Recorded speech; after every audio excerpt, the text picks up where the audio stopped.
Choc Sénégal.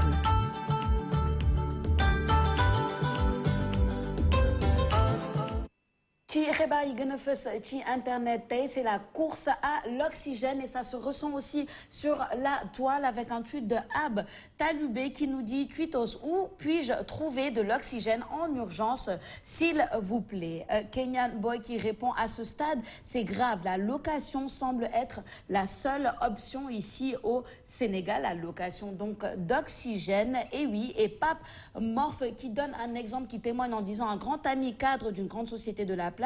et en détresse respiratoire à 75% et impossible de trouver de la disponibilité pour l'oxygène sur la place niveau des cliniques privées à contacter. Sinon, avez-vous des recommandations ou sinon des prières? Et Ab Taloubé qui répond pour ceux qui en ont besoin, Unicare en a en disponibilité et je vous remercie infiniment pour l'élan de solidarité. Amadou qui répond avec ça, le ministre de la Santé se permet de dire qu'on n'a pas de problème d'oxygène. Bon courage en tout cas à tous et bon rétablissement à nos patients. Malik Fall qui dit les oxygènes à domicile, s'il vous plaît faites aussi attention avec les risques d'incendie ou d'explosion. Personne ne doit fumer à côté toutes les sources de chaleur, que ce soit le frigo, la cuisine de gaz ou le ventilo. Au moins 2 mètres de séparation s'il vous plaît. Du courage à tous. Malik Fall qui dit aussi il est aussi plus souhaitable d'avoir un oxymètre si tu as de l'oxygène à domicile. Rappelez-vous que l'oxygène est prescrit par un médecin avec la dose nécessaire spécifique. Trop d'oxygène peut aussi nuire à la santé. Bonne chance. Et Lamine qui dit et voilà, c'est bien tout Papa Lunsar par rapport à cette course à l'oxygène. ñëpp ñàkk nañ oxygène fii ci Sénégal nit ñi lu ñuy def mooy am oxygène ci seen kër loolu moo gën a moo nekk solution bi loolu lañ gis ci fan yi nga xam ni patients yi sonn nañ torop ci biir hôpital.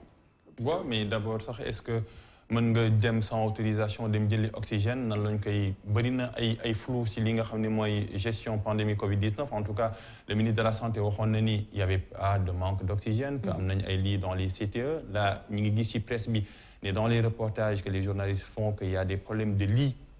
hein, pour tout simplement les patients. Mais là, parce que notre système sanitaire était déjà malade avant la pandémie de Covid-19. La pandémie de Covid-19, de nous avons acheminé. C'est ça, nous ici 2 ans, guerre sanitaire, plus de cas, plus de morts, parce que forcément les blouses blanches, les patients, ils sont dévastés. Aujourd'hui, la seule alternative, c'est de prendre nos précautions. Parce que médecin yi ñu ko doon wax le professeur Moussa Seydi waxoon na ko ça manque d'oxygène parce que ñëpp xam nañ ni notre capacité nos infrastructures sanitaires te suñu génnee Dakar c'est un peu l'éclaircie dans une grisaille mais soo demee un peu dans les régions les plus reculées c'est le désert médical. En tout cas ce qui est sûr c'est que s'il y a plus de cas il y aura plus de morts, plus de cas graves, plus de morts. Donc la solution c'est de prendre nos mesures gestes barrières, sol masque, dem vacciner et surtout protéger les personnes qui souffrent de comorbidité surtout. Exactement, surtout ne pas oublier les gestes barrières. Je pense que le mot protection bu am solo tamit mais on a un problème en tout cas à la scène de double discours parce que ministre de la santé su génnee ne oxygène manqué wul yenn médecins yi ne oxygène manqué na ils l'ont dit à plusieurs reprises ñu gis patients yi tamit di témoigner naan eux ils ont vraiment des problèmes d'oxygène ils sont atteints à 75% en tout cas de dommages wala 80% de leurs poumons amuñu oxygène ñu ngi xaar c'est compliqué on sait plus où se situer. waaw man yaakaar naa le meilleur moyen mooy vérifier sur le terrain li ministre bi wax ak li malade yi wax ak li médecin yi wax dem ci terrain bi vérifier effectivement loolu mooy rôle presse bi ñun ñu dem sur place vérifier effectivement est-ce que discours ministre bi coïncide na ak réalité terrain bi loolu rek moom mun a gindi askan yu opinion bi sinon day nekk parole diw contre parole diw dara du ci leer. Je pense que loolu il faut que ministre bi permettre ñun presse bi ñu ñëw vérifier terrain bi effectivement est-ce que information boobu am na. Parce que lu ñu liggéey mooy joxe information bi nañu problème oxygène bi am na ci Sénégal am na docteur bu tudd Soxna docteur Cheikh Soxna am na proposition yu mu def yaakaar naa nguur gi war na ci mën a xalaat bu baax am na oxygène portatif nga xamante ne mu nga ko téye def ko sa bakkan yóbbu ko état Sénégal war naa importer oxygène boobu pour permettre justement décongestionner un peu les hôpitaux yaakaar naa ne bu ñu demee Marseille institut bi xam ne Raoul moo fa nekk te docteur soxla liggéey ak moom nguur gi war na xool alternative boobu ñu bañ a yóbbu nit ñi si hôpitaux yi di leen dugal ñuy bëri foofu ñuy soxla oxygène ñi xam ne cas yi nekkul sévère soxla nañ oxygène tuuti ñu defal leen seen kër mu leen surveiller comme ni ko waxee sànq ñu moytu ñu koy def ci booru cuisine bi booru fa am chaleur def contrôle bi comme ça médecins yi yenn saa dañoo di vérifier kër yi ñu nekk ci oxygène bi beneen situation bi mooy tey kii di tamit Souleymane Bachir Diagne dafa préconisé woon ñu dugal ci armée bi ñu gën a jàppale nit ñi ci liggéey bi gaa armée bi baa ngi liggéey yaakaar naa jot na fi nga xamante ne ñu def ay tentes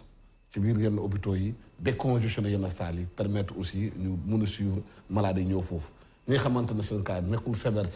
ñu mun leen traiter seen kër mais la première des choses fii pandémie xew mooy ku nekk si ñun fu ñu toll ni ci réew mi ak fu maladie bi toll ku nekk si ñu war a assumer responsabilité mooy protéger boppam protéger njabootam protéger bakkanam parce que toll nañu situation bi xamante ne chacun doit prendre ses responsabilités loolu mooy lan protéger sa bopp geste barrière yi d'abord raxas say loxo tout le temps ak saabu 100 francs lay jël docteur yëpp nee na saabu 100 francs bi saabu ordinaire bi moo gën a efficace lépp nga koy raxas sa loxo tout le temps soo dem liggéey nga dugal ko sa biir toilette sa kër nga dugal sa biir toilette sa buntu kër nga dugal ko di raxas sa loxo raxas loo xale yi di masque wu parce que masque bi dafa am importance ku nekk war naa yore masque man fu may dem son masque laa yore parce que dama am responsabilité protéger sama bopp protéger sama njaboot protéger samay doom protéger ñi nga xam ne damay tas ak ñoom si yoon bi si endroit fermé yi ngay def sa masque di ko assumer parce que important bi ñuy jël seen masque yi def ko pour protéger wu fa la ñu toll instant bi nii parce que bu ñu nekkee fii di def ay di wax lii def na lii def na lii dañuy tardé la c'est-à-dire foog urgence bi fu mu toll instant bi nii nekk nañu joxe ay solution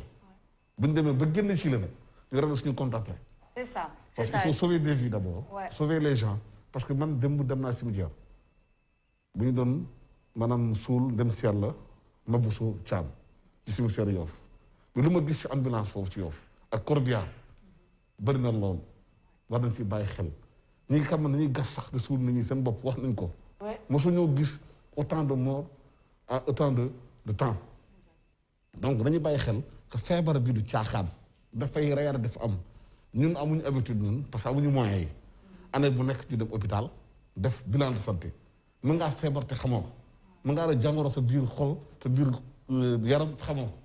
mën nga diabète doo xam mën nga am hépatite doo xam mën nga am insuffisance rénale doo xam parce que doo ko def te feebar bu ñëwee si yow fekk day faagagal yooyu yëpp te dalay gaaw a daanal donc nit ñi war nañu mën a fu ñu toll nii instant bi nii sauver seen i bakkan dem sauver seen i bopp respecter mesures barrières yi saabu 100 francs di ko raxas tout le temps wut masque buy jar 50 francs yaakaar naa ne Sénégal bu nekk même bu néewee doole am na ko ba ñu génn ci problème bi ba pare parce que balaa ngay bay xaw ma nu nga ko xamal lakkale xaw ma lan lakk la nga ko xamal wala bu waaw avant de parler d'autre chose sauvons d'abord la vie des gens. Ouais, l'heure est grave et puis les responsabilités sont individuelles. Un film toluni ken xaaratul bon. Je pense que oui, l'État a ses responsabilités, mais ken waratul xaar État wala responsabilité c'est à nous-mêmes. Xanaa ñëwaat rek ci la prise de conscience elle est là maintenant parce que xoolal léegi bu vaccin yi njëkkee ñëw il y avait même le président qui avait sorti suñ jël le vaccin naa ko joxe xam nga gars yi casse mais il y avait tout simplement de la réticence pour ñu dem vacciner aujourd'hui pour nga vacciner aussi c'est tout un problème. Et buñ kenn jaaxle suñ demee ba am une association des non vaccinés ñu génn di marche nous voulons être vaccinés parce que passant une pandémie vaccin rek moo ko mën a dindi vaccin mais soo d'accord ne vaccin bi xam nga imposé wuñ ko c'est pas une imposition mais soo d'accord ne vaccin wuñ mais au moins nga jël ces gestes barrières mën ngaa d'accord ni doo ma vacciner c'est personnel mais xam nga dañoo nekk virus boo xam ne si dafa laal le personnel et le collectif parce que yow mën ngaa jël toutes les mesures barrières man une personne autrui mën na ma ñëw contaminer su fekkee ñu prendre en conscience jëlul conscience ni le virus se propage benn nit variant delta mën na propager mën na contaminer au moins 6 personnes d'après les blouses blanches donc la responsabilité elle est individuelle elle est collective te suñu nekkee ci guerre sanitaire y a un mot yoo xam ne ci soldats yi dañ koy utiliser mooy le mot résilience bi dañ ko war a def et le ministre de la Santé doit plus accentuer sur la communication de crise. On est en crise, nous accepter, on est en crise. Nous ouvrir les centres de traitement pour que les journalistes aient accès sur les gens parce que la communication aujourd'hui doit être grave comme la situation. Exactement waxoon nañ ko démb sax donner la chance à nous les journalistes parce que de femmes ay barrières à nous les journalistes d'aller vraiment voir qu'est-ce qui se passe wane nit ñi lan moo xew bon peut-être que ça aussi c'est